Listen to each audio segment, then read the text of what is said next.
तो आज हम लोग देखने वाले 2021 में पूछे गए फिजिक्स के टोटल ऑब्जेक्टिव 70 क्वेश्चन। ठीक है, तो जब भी मैं क्वेश्चन बोलूँगा तो उसमें आप लोग अपने से पहले कमेंट बॉक्स में ऑप्शन लगा के देखना है कि आपका कितना सही हो रहा है, कितना गलत हो रहा है।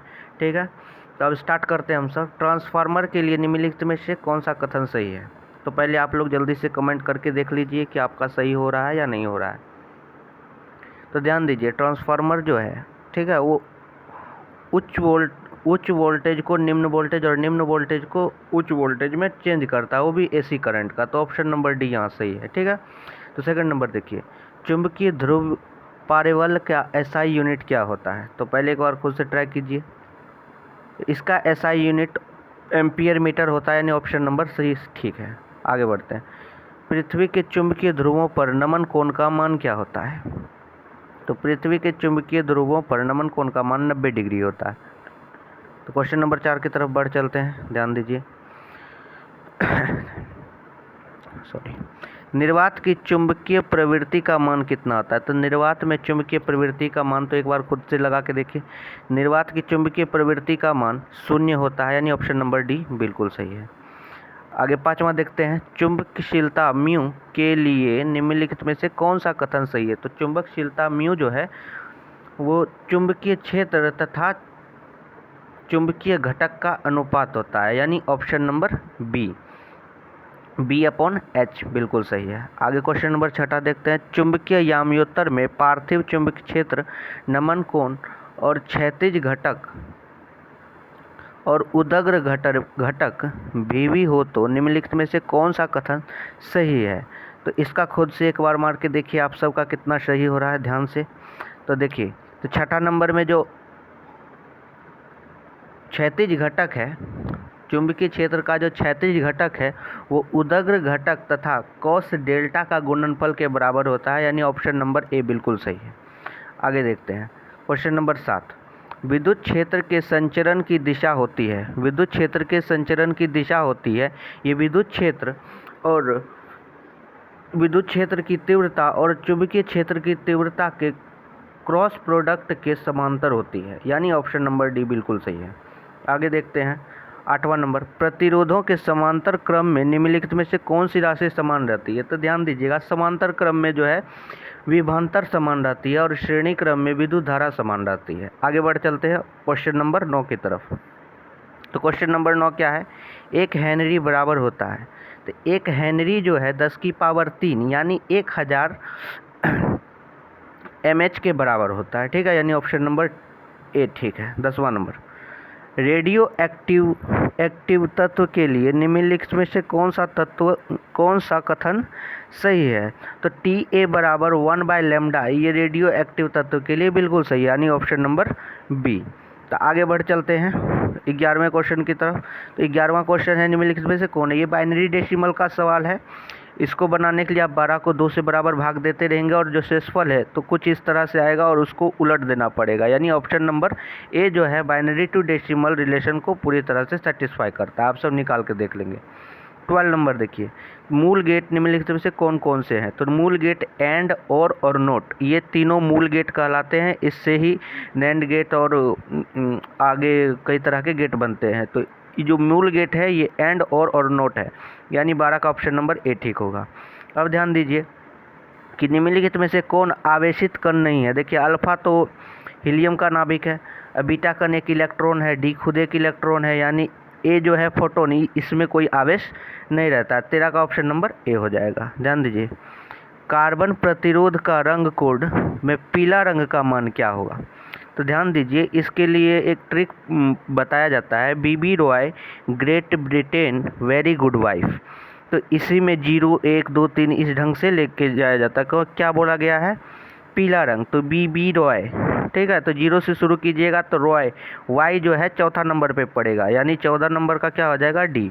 तो कार्बन कोड में पीला कलर का क्या मान होगा? 4, यानी ऑप्शन नंबर डी। आगे देखते हैं 15 नंबर, किसी माध्यम की आपेक्षिक पराविद्युतांक ER का मान क्या, एप्सिलॉन R का मान क्या होगा? ठीक है, तो ध्यान दीजिए, जो 15 नंबर है इसका epsilon upon epsilon not, 15 number का ए ऑप्शन सही है।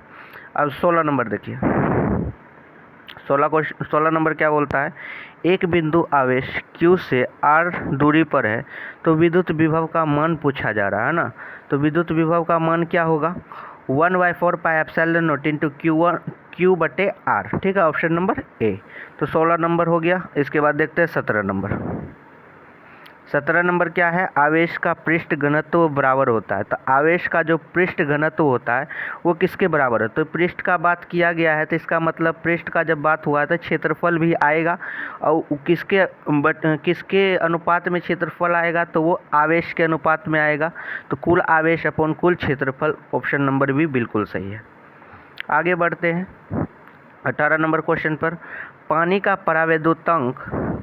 परावैद्युत स्थिरांक होता है, तो पानी का परावैद्युत स्थिरांक कितना होता है, तो पानी का परावैद्युत स्थिरांक 80 होता है, ठीक है। अब ध्यान दीजिए, R त्रिज्या की पृथ्वी की विद्युत धारिता कितनी होती है, R त्रिज्या की पृथ्वी की विद्युत धारिता क्या होती है, 4 पाई एप्सिलॉन नॉट गुना पृथ्वी का रेडियस, ठीक है, यानी ऑप्शन नंबर बी बिल्कुल सही है। 1 एम्पियर बराबर होता है, तो सबको पता है I बराबर क्या होता है, Q/T होता है। तो Q का ऐसा ही मात्रक क्या हो गया, कूलम्ब अपॉन में सेकंड। तो 1 एम्पियर बराबर 1 कूलम्ब प्रति सेकंड होता है, यानी 20 का ऑप्शन नंबर ए बिल्कुल सही है। आगे चलते हैं 21 नंबर पे। तो 21 नंबर में क्या है, विद्युत वाहक बल की इकाई। तो विद्युत वाहक बल को EMF को किस में नापा जाता है, वोल्ट में नापा जाता है, यानी ऑप्शन नंबर सी बिल्कुल सही है। 22 नंबर पे चलते हैं। लेकिन क्या कह रहा है, निम्नलिखित में से किस भौतिक राशि का पुनर्वितरण के कारण व्यतिकरण होता है, ठीक है। तो किस राशि के कारण पुनर्व्यतिकरण होता है, तो 22 का जो है ऑप्शन नंबर बी हो जाएगा, ठीक है, तीव्रता के कारण, ठीक है। आगे बढ़ते हैं। अब 23 नंबर जो है क्या पूछा जा रहा है, फोटोन का विराम द्रव्यमान। फोटोन का विराम द्रव्यमान क्या होता है, तो फोटोन का विराम द्रव्यमान शून्य होता है। फोटोन पता है प्रकाश जिन मौलिक कणों से मिलकर बने होते हैं उन्हीं को फोटोन कहा जाता है। जब ये रेस्ट में रहते हैं तो इनका जो द्रव्यमान होता है वो शून्य होता है, ठीक है, कोई टेंशन नहीं होना चाहिए। तो आगे बढ़ जाते हैं 24 नंबर पे। देखिए, बोर का आवृत्ति शर्त होता है। तो बोर का जो आवृत्ति शर्त क्या होता है, एनर्जी 1 माइनस एनर्जी 2 गुना एच न्यू, ठीक है। एच जहाँ पर प्लांक कांस्टेंट है, प्लांक कांस्टेंट का क्या मान होता है आप लोग हमें कमेंट करके बताइए, ध्यान दीजिए।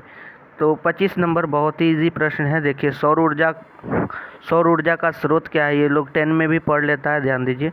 तो क्या होता है, नाभिकीय संलयन जो है वो सौर ऊर्जा का मुख्य स्रोत होता है, ठीक है। अनाभिकीय विखंडन परमाणु बम से रिलेटेड होता है, ठीक है, ध्यान दीजिए। अब विद्युत का सबसे अच्छा चालक कौन सा आता है, तो विद्युत का सबसे अच्छा चालक चांदी होता है, ठीक है। अब देखिए 27 नंबर क्या पूछा जा रहा है, नॉर, ठीक है। 27 नंबर क्या पूछा जा रहा है, नॉर द्वारक का बुलियन व्यंजक क्या होता है। तो नॉर द्वारक का जो है बुलियन व्यंजक पूछा जा रहा है। तो सबसे पहले और यानी A+B, और उसके ऊपर नॉट का लगा देंगे बार साइन, ठीक है, और उसके बाद y, यानी ऑप्शन नंबर डी, कोई दिक्कत नहीं है। तो 28 नंबर जो है, 28 नंबर में क्या बोल रहा है, द्विआधारी को दाशमिक में बदलना है तो रिवर्स करके 2 से और 2 के मल्टीपल से गुना करने पर आप लोगों को क्या आएगा, 28 का ऑप्शन नंबर सी आ जाएगा, 9, ठीक है। आगे बढ़ते हैं, 28 नंबर हो गया। 29 पे चलते हैं। पदार्थ की प्रतिरोधकता के लिए निम्नलिखित में से कौन सा कथन सही है। तो पदार्थ की प्रतिरोधकता जो रो है उसके लिए कौन सा कथन सही है, तो रो बराबर RA/L होता है, ठीक है। इसके बाद विभव प्रवणता पोटेंशियल ग्रेडियंट का फॉर्मूला पूछ रहा है, क्या होता है, तो ये तो बहुत इजी है, dV/dx, ठीक है। आगे बढ़ जाते हैं। विद्युत फ्लक्स का SI यूनिट, 31 नंबर में क्या है, विद्युत फ्लक्स का SI यूनिट। तो विद्युत फ्लक्स का SI यूनिट क्या होता है, वोल्ट मीटर होता है, यानी ऑप्शन नंबर सी। अब देखिए, संबंध Q बराबर NE में कौन n का मान संभव नहीं है। तो देखिए, जो ये n है ये एक पूर्णांक संख्या है, पूर्णांक मतलब दशमलव उस दशमलव में ना आए, तो इसका मान दशमलव में पॉसिबल हो ही नहीं सकता, जो कि ऑप्शन नंबर सी में है, 4.2 इसका मान कभी पॉसिबल नहीं हो सकता। अब 33 नंबर पे आते हैं। देखिए 33 नंबर क्या है,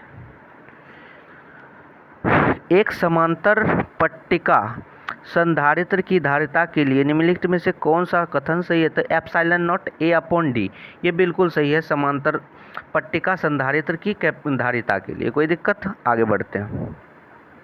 34 नंबर, विद्युत परिपथ की शक्ति क्या होती है? तो P बराबर सभी को मालूम है W अपॉन टी होता है, और W का मान क्या होता है? आई स्क्वायर आर टी। ठीक है, टी टी कैंसिल हो जाएगा, आई स्क्वायर आर। अगर इसको सॉल्व करके आप निकालते हैं, ठीक है, ओम्स लॉ वगैरह रख के अगर सॉल्व करते हैं तो P बराबर जो आता है V स्क्वायर अपॉन आर। आप ओम्स लॉ का यूज़ करके वहाँ आई स्क्वायर आर से आप बहुत आराम से सी नंबर जो है ऑप्शन आपका वी स्क्वायर अपॉन आर आ जाएगा। ठीक है, आगे चलते हैं। 35 नंबर क्या है? धारितीय प्रतिघात क्या होता है? तो धारितीय प्रतिघात जो होता है 1 अपॉन ओमेगा सी होता है। ठीक है, आगे बढ़ते हैं। टी समय तक धारा आई प्रवाह के कारण आर प्रतिरोध के चालक में उत्पन्न होता है। तो अभी तुरंत कुछ देर पहले हम बताए हैं, जो W बराबर होता है क्या होता है? आई स्क्वायर आर टी होता है। तो 36 का क्या हो जाएगा? ऑप्शन नंबर सी हो जाएगा। ठीक है, ध्यान दीजिए। अब क्या बोला जा रहा है? 5 टेस्ला का चुंबकीय क्षेत्र बराबर होगा। तो 5 टेस्ला का चुंबकीय क्षेत्र किसके बराबर होगा? 1 टेस्ला जो है वो 1 वेबर प्रति मीटर स्क्वायर के बराबर होता है। तो 5 टेस्ला जो है 5 वेबर प्रति मीटर स्क्वायर के बराबर होगा, यानी ऑप्शन नंबर सी। 37 का क्या हो जाएगा? ऑप्शन नंबर सी हो जाएगा। 38 पे चलते हैं। क्या है? प्रत्यावर्ती धारा का RMS मान और प्रत्यावर्ती धारा का शिखर मान R0 के बीच क्या संबंध है? तो देखिए, IRMS बराबर होता है 1/√2 गुने I0। तो 1/√2 को जब सॉल्व कीजिएगा तो आता है 0.707। ठीक है, तो इसका मतलब ऑप्शन नंबर सी जो है IRMS is equal to 0.707 I0 होगा। ठीक है, यानी ऑप्शन नंबर सी सही होगा। अब ध्यान दीजिए, क्वेश्चन नंबर आ रहा है आपका 39। तो 39 में क्या बोल रहा है? कोणीय आवृत्ति ओमेगा वाले प्रत्यावर्ती धारा परिपथ में L प्रेरकत्व वाले प्रेरक द्वारा उत्पन्न प्रेरकीय प्रतिघात का मान क्या होता है? तो प्रेरकीय प्रतिघात का मान क्या होगा? तो इसका मान होगा ओमेगा गुने L, यानी कोणीय आवृत्ति गुने प्रेरकत्व। सॉरी, ये दिक्कत, यानी ऑप्शन नंबर बी। 39 का ऑप्शन नंबर बी। आगे बढ़ चलते हैं 40 नंबर प्रश्न पर।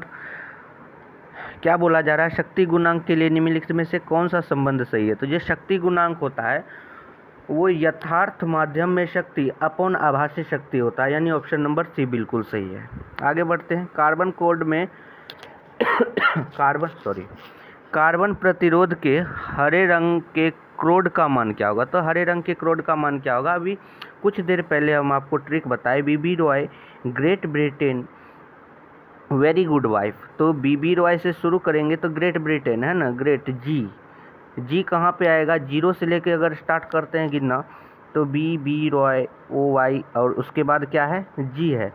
तो इसका मतलब जी किस नंबर पे आ गया? जी 5वें नंबर पे आ गया, यानी ऑप्शन नंबर सी बिल्कुल करेक्ट है 41 का। आगे बढ़ जाते हैं। 42 में क्या है? चुंबकीय क्षेत्र वेक्टर भी वेग से गतिशील आवेश Q पर लगने वाला बल का व्यंजक है ना, यानी मैग्नेटिक फोर्स का व्यंजक पूछा है। तो ये बहुत ही इजी सवाल है। तो magnetic force, vector of magnetic force is equal to Q into ये जो वेलोसिटी ऑफ चार्ज और चुंबकीय क्षेत्र का जो क्रॉस प्रोडक्ट है, इसका क्रॉस प्रोडक्ट रहता है दोनों। ठीक है, यानी ऑप्शन नंबर ए बिल्कुल ठीक रहेगा। इसको अगर सीधा करके देगा कहीं एग्जाम में तो कैसा दे सकता है? तो क्यू भी साइन थीटा दे सकता है। ठीक है, तो यानी ऑप्शन नंबर ए बिल्कुल सही है। तो 43 नंबर में चलते हैं। 43 नंबर में क्या है? औसत रंग पीला का अपवर्तनांक निम्नलिखित में से कौन सा? देखिए, लाल रंग का अपवर्तनांक और बैगनी रंग का अपवर्तनांक, इस दोनों का मीन जो है वही औसत रंग पीला का अपवर्तनांक होगा, यानी ऑप्शन नंबर ए बिल्कुल सही होगा। ध्यान दीजिए। अब समांतर सतह वाली कांच की पट्टी की शक्ति कितनी होती है? तो ध्यान दीजिए, समांतर सतह वाली कांच की पट्टी जो है इसकी शक्ति पूछा जा रहा है। तो समांतर सतह वाली कांच की पट्टी, इसका फोकस दूरी कितना होगा? तो इसकी फोकस दूरी जो होगी समांतर सतह वाली पट्टी की फोकस दूरी इन्फिनाइट होती है, ठीक है। तो जो शक्ति है वो फोकस दूरी के व्युत्क्रम को कहा जाता है। तो 1/इन्फिनाइट का मतलब शून्य, यानी 44 का ऑप्शन नंबर क्या होगा, बी होगा। आगे देखते हैं 45 नंबर क्वेश्चन पे बढ़ते हैं। तो जो 45 नंबर क्वेश्चन है क्या बोला जा रहा है यहाँ, कोणीय वर्ण विक्षेपण बराबर होता है। तो कोणीय वर्ण विक्षेपण जो बराबर होता है वायलेट रंग का अपवर्तनांक माइनस रेड रंग का अपवर्तनांक गुने ए। ए जो है अपवर्तक कोण है, यानी ए नंबर जो ऑप्शन है बिल्कुल सही है, 45 का ए। अब ध्यान दीजिए 46 नंबर, खगोलीय दूरदर्शी के लिए निम्नलिखित में से कौन सा कथन सही है। जो खगोलीय दूरदर्शी है उसके लिए कौन सा कथन सही है। तो जो ऑब्जेक्ट का फोकस दूरी है वो छोटा होता है आई की फोकस दूरी से, यानी आई के पास जो लेंस होता है उसका जो फोकस दूरी है वो बड़ा होता है ऑब्जेक्ट की फोकस दूरी से, यानी ऑप्शन नंबर सी बिल्कुल ठीक है। अब ध्यान दीजिए 47 नंबर, कहता है हवा में ई आर का मान यानी एप्सिलॉन आर का मान कितना होता है। तो हवा में एप्सिलॉन आर का जो मान होता है वो 1 होता है, ठीक है। 47 का क्या है, ऑप्शन नंबर सी है। अब क्या बोला जा रहा है 48 में, 48 में बोला जा रहा है विद्युत क्षेत्र में एक आवेशित कण पर लगने वाला बल का मान क्या होगा। तो इस पे लगने वाला बल का मान क्या होगा। तो F बराबर E बराबर क्या होता है, F/Q। तो F का मान पूछा जा रहा है बराबर QE हो जाएगा, यानी ऑप्शन नंबर ए, ठीक है। E जहाँ विद्युत क्षेत्र की तीव्रता है। 48 हो गया। अब 49 पे चलते हैं। ध्यान दीजिए ये बहुत अच्छा क्वेश्चन है, बहुत सारा इसमें श्रेणी समांतर करने लगता है, तो थोड़ा ध्यान दीजिए, थोड़ा सा इसमें थोड़ा ट्विस्ट है क्वेश्चन में। 49 नंबर क्वेश्चन देखते हैं। तो क्या है यहाँ देखिए, ए से बी तक दिख रहा है दो ठो कैपेसिटर जुड़ा हुआ है, ठीक है। लेकिन यहाँ ध्यान दीजिए कि ये जो नीचे इस तरह से आपको जो सेकंड कैपेसिटर है उसको बाइकआउट करके एक तार लगा दिया गया है। तो जब इस वाले कैपेसिटर को बाइकआउट कर दिया गया है तो सिर्फ और सिर्फ जो कैपेसिटर है वो पहला वाला कैपेसिटर काम कर रहा है, यानी समतुल्य धारिता जो है इसकी सिर्फ और सिर्फ सी है, दूसरा वाला को बाइकआउट कर दिया गया है, ठीक है। 50 नंबर, प्रकाश वर्ष किसकी किस भौतिक राशि का मात्रक है। तो ध्यान दीजिए ये बहुत ही ईजी प्रश्न है। ये जो प्रकाश वर्ष है ये दूरी का मात्रक है, और एक प्रकाश वर्ष में कितना होता है, 9.46 गुना 10 की पावर 12 किलोमीटर, ठीक है। ध्यान देते हैं 51 नंबर पे। तो 51 नंबर क्या कहता है कि एक सरल सूक्ष्मदर्शी से बना हुआ प्रतिबिंब। तो एक सरल सूक्ष्मदर्शी से जो बना हुआ प्रतिबिंब होता है वो काल्पनिक और सीधा होता है, ठीक है। तो 52 नंबर देखिए, कहता है उत्तल लेंस निम्नलिखित में कौन सा दोष दूर करने के लिए काम में आता है। तो उत्तल लेंस जो है कौन सा दोष दूर करने के काम में आता है, वो दूरदृष्टि दोष को दूर करने के काम में आता है। कोई दिक्कत, आप कमेंट बॉक्स में बताइएगा कि अवतल लेंस जो है कौन सी दृष्टि दोष को दूर करने के काम में आता है। तो हम 53 पे चलते हैं। देखिए 53 नंबर, वर्ण विक्षेपण क्षमता के लिए निम्नलिखित में से कौन सा संबंध सही है। तो ध्यान दीजिए 53 का जो होगा, जो वर्ण विक्षेपण संबंध के लिए जो क्षमता है W बराबर बैगनी रंग का अपवर्तनांक माइनस लाल रंग का अपवर्तनांक बटे पीले रंग के अपवर्तनांक -1, ठीक है। तो ये ऑप्शन नंबर ए बिल्कुल सही हो जाएगा। आगे बढ़ चलते हैं 54 पे। देखिए निर्वात का वेग क्या होता है, कहता है निर्वात में प्रकाश का वेग c है और कांच का अपवर्तनांक आपको 3/2 दिया हुआ है। तो आपको वो क्या पूछ रहा है, इसका मान क्या होगा। तो ध्यान दीजिए c/v अपॉन क्या होता है, म्यू होता है। तो यहाँ से जब आप सॉल्व कीजिएगा c/v बराबर म्यू, तो इससे आपको क्या निकल के आ जाएगा, ये बी नंबर आ जाएगा 2/3 क्रॉस गुना करने के बाद, ठीक है। यानी बी नंबर ऑप्शन बिल्कुल सही है। 55 नंबर क्या है कि सामान्य समायोजन के लिए खगोलीय दूरदर्शक की लंबाई। तो सामान्य समायोजन के लिए खगोलीय दूरदर्शक की लंबाई है ना, ठीक क्या होता है, F0 गुने FE, ठीक है। आगे बढ़ जाते हैं 56 नंबर, एक स्वस्थ व्यक्ति के लिए आँख से लेंस की फोकस दूरी क्या होती है। तो 25 सेंटीमीटर होती है। बहुत ईजी प्रश्न है। 57 नंबर में देखिए एक आपको एटम दिया हुआ है जिसका परमाणु संख्या Z है और द्रव्यमान संख्या A है, और बोला है अल्फा 6 के लिए कौन सा समीकरण आपको निरूपण कर रहा है। तो अल्फा 6, अल्फा जो है एक हीलियम का नाभिक है, हीलियम का परमाणु संख्या 2 है और द्रव्यमान संख्या 4 होता है। तो इसमें से एक समीकरण ऐसा ढूंढना होगा आपको जिसमें कि परमाणु संख्या में 2 की कमी हुई है और द्रव्यमान संख्या में 4 की कमी हुई है, क्योंकि एक हीलियम नाभिक निकला है वहाँ से। तो ध्यान दीजिए ऐसा सिर्फ समीकरण ए में है, तो यानी समीकरण ए जो है 57 का ऑप्शन नंबर ए बिल्कुल सही है। आगे बढ़ जाते हैं। कहता है निम्नलिखित में कौन सा मौलिक कण है? मौलिक कण कौन कौन सा? इलेक्ट्रॉन, प्रोटॉन और न्यूट्रॉन। तो अल्फा कण जो है मौलिक कण नहीं है, सी नंबर ठीक है, ऑप्शन नंबर सी ठीक है। तो अब देखिए 59 का। 59 क्या कहता है कि टीवी के प्रसारण के लिए निम्नलिखित में से कौन सी आवृत्ति प्रास आवश्यक है? ठीक है, तो टीवी के जो प्रसारण के लिए आवृत्ति प्रास 330 से 300 मेगाहर्ट्ज तक होनी चाहिए। ठीक है, आगे बढ़ चलते हैं 60 नंबर पर। 60 क्या बोलता है? क्षीणता को मापने के लिए निम्नलिखित में से कौन सा मात्रक सही है? तो जो क्षीणता को मापता है, यानी ध्वनि की क्षीणता को जो मापता है वो कौन सा? ध्वनि की तीव्रता को जो मापता है वो डेसिबल है। ठीक है, आगे बढ़ चलते हैं 61 पे, ध्यान दीजिए। तो 61 क्या कहता है? एक पी प्रकार का अर्धचालक होता है। पी प्रकार का अर्धचालक मतलब क्या हुआ? यानी ग्रुप 14 में 13 वाला है ना? तो ग्रुप 14 में जब 13 वाला है तो उसमें क्या होगा? धनावेश होगा, है ना? ठीक है, धनावेश, यानी ऑप्शन नंबर ए होगा। इसके बाद देखिए क्या बोला गया? हाइड्रोजन परमाणु में इलेक्ट्रॉन की न्यूनतम कक्षीय कोणीय संवेग। तो जो हाइड्रोजन परमाणु है उसके लिए न्यूनतम कक्षीय कोणीय वेग क्या होता है? कोणीय संवेग बराबर क्या होता है? NH/2 पाई। तो ये न्यूनतम बोला है तो n का मान न्यूनतम 1 रख दे तो h/2 पाई, यानी ऑप्शन नंबर सी बिल्कुल सही है।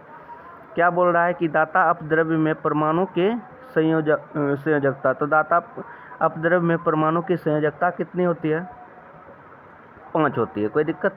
63 का ऑप्शन नंबर सी। आगे बढ़ते। वोल्ट मीटर क्या मापता है? तो वोल्ट मीटर क्या मापता है? विभवांतर मापता है। 64 का ऑप्शन नंबर बी सही है। 65 पे देखते हैं। 1/4 पाई एप्सिलॉन नॉट का मान क्या होता है? तो 9 × 10⁹ न्यूटन मीटर स्क्वायर प्रति कूलम्ब स्क्वायर होता है। अब क्या बोल रहा है कि निम्नलिखित में से कौन सा संबंध सही है? 66 का कौन सा संबंध सही है? तो E बराबर F/Q, अभी कुछ देर पहले भी बताया, नहीं ऑप्शन नंबर ए बिल्कुल सही है। विद्युत विभव क्या होता है? तो विद्युत विभव आप सभी को पता होगा कि एकांक आवेश को किसी बिंदु तक लाने में किया गया कार्य विद्युत विभव होता है, यानी W/Q, ऑप्शन नंबर बी ठीक है। अब ध्यान दीजिए, विद्युत द्विध्रुव आघूर्ण का एसआई मात्रक क्या होता है? विद्युत द्विध्रुव आघूर्ण का एसआई मात्रक जो होता है कूलम्ब मीटर होता है। ठीक है, आगे बढ़ते हैं, यानी इसका जो फॉर्मूला होता है QR होता है। ठीक है, आगे बढ़ते हैं। 69 पे 1 फैराड बराबर कितना होता है? तो 1 फैराड बराबर 1 कूलम्ब प्रति वोल्ट होता है। ठीक है, एक आवेशित चालक की स्थितिज ऊर्जा, एक आवेशित चालक की स्थितिज ऊर्जा क्या होती है? ½CV², यानी ऑप्शन नंबर बी सही है बिल्कुल। ठीक है, मैं आशा करता हूँ कि आपको मैं काफ़ी हद तक समझाने में सफल रहा होऊंगा। आगे मिलते हैं नेक्स्ट वीडियो में। धन्यवाद।